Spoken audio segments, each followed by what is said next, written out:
Hi, I'm Zach. I'm sure you guys are finding accommodation right now, or else you wouldn't be clicking into this video, so you come to the right place. I'm gonna go through some of the tips and tricks or some introduction of how to find accommodation in the UK. Hope this is very helpful. So this is some insight about me. I'm third year student. Yeah, I'm a third year student studying physiotherapy, and I've been here for 2 years. So I've been doing a twinning program, that's why I'm not here for the whole 3 years. But these 2 years I find a lot of information about accommodation.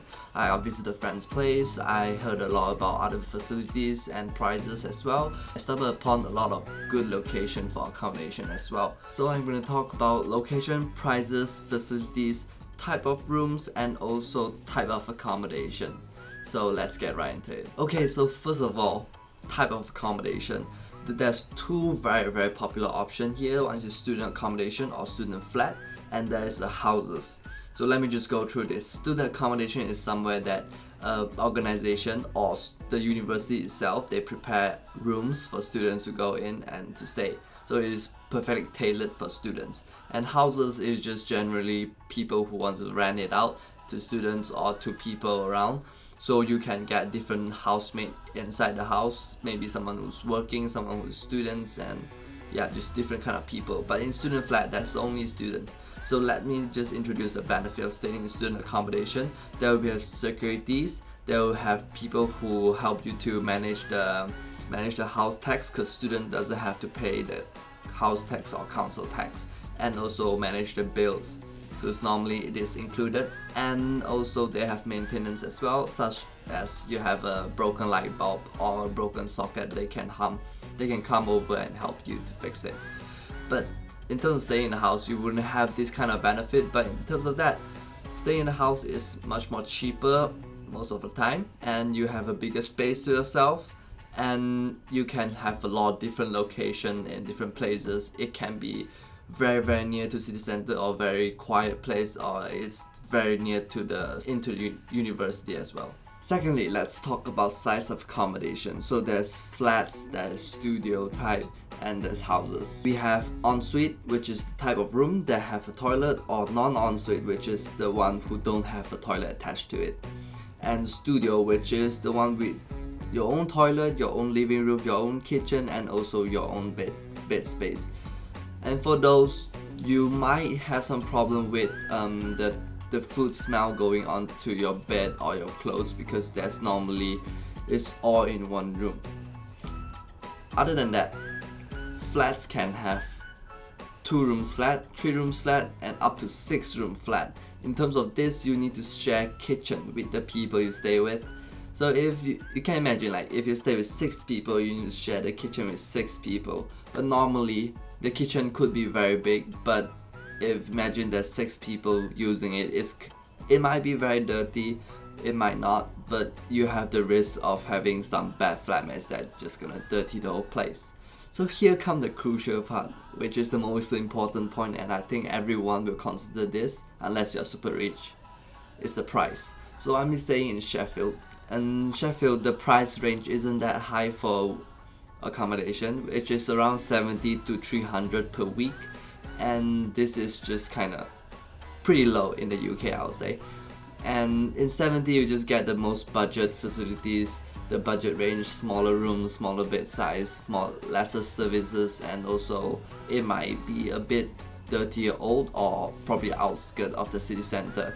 And ranging to 300, you have all the facilities that you want, and you have a lot of services, such as what I heard is like you have breakfast provided every morning, you have room services, and probably a lot of entertainment rooms such as cinema room, gaming room, mahjong table, and tons of benefits. Okay, so for the 4th point, which is location, this is pretty important as well. So normally people will do very big consideration on these 3 things, which is it near to the classes, is it near to the city center, or is it near to some food shopping area? So this is my personal preference, so I'll talk about it later on.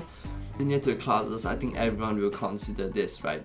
So if you can check your timetable in advance, see if you have a lot of classes for your course. If you have a lot of classes, definitely I would strongly recommend you stay near to the uni, because you're definitely gonna save a lot of time in traveling to the uni, to the classes, and walking back. Imagine winter at night, raining, big wind. This like the things that will happen in UK, and you wouldn't want to walk back from classes or walk to classes in this kind of weather, right? So in terms of that, personally as well, I will definitely stay near to the uni. If your uni is in the city center, that's perfect. You can just find somewhere there.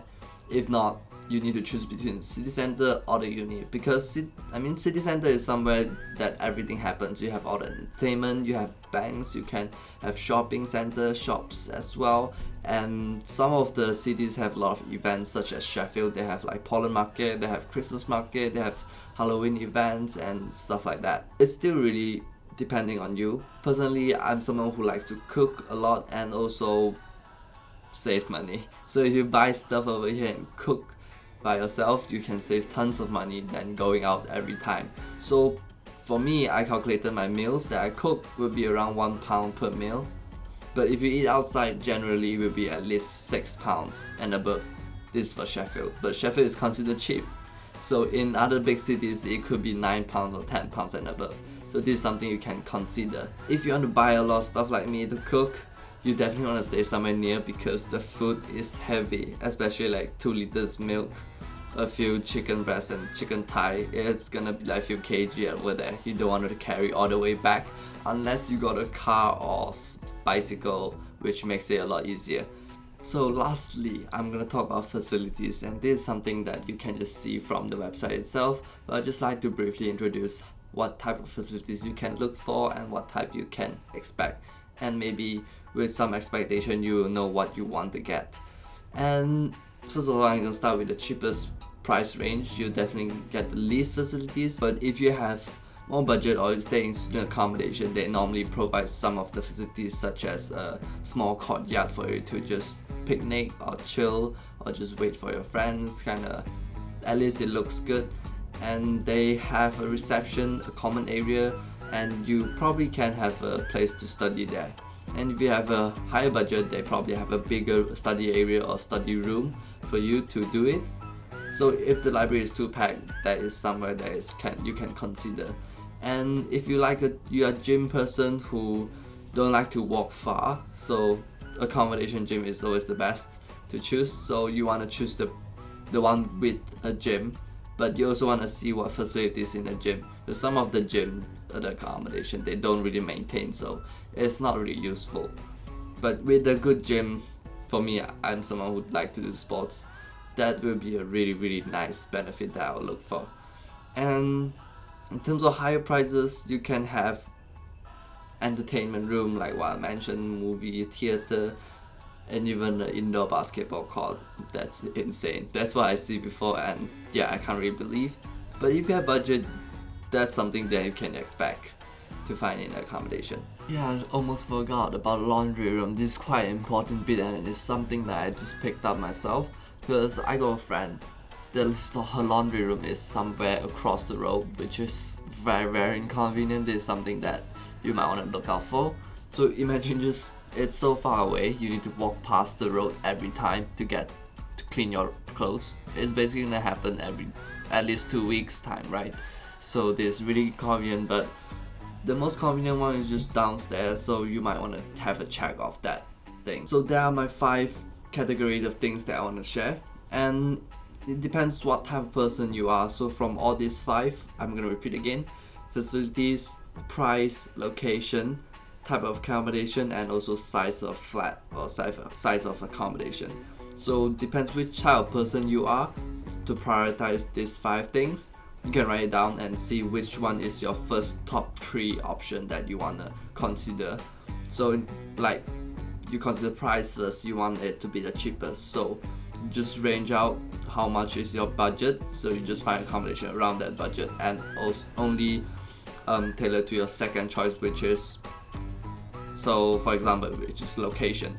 So you want to find the cheapest one, and later on you want to find it at near the uni. So £70 near uni, you can just kind of cut it down to what you want. So yeah, it depends what type of person you are. And that's all from me. Please do give a follow and like this video. Much appreciated. See you next time. Bye.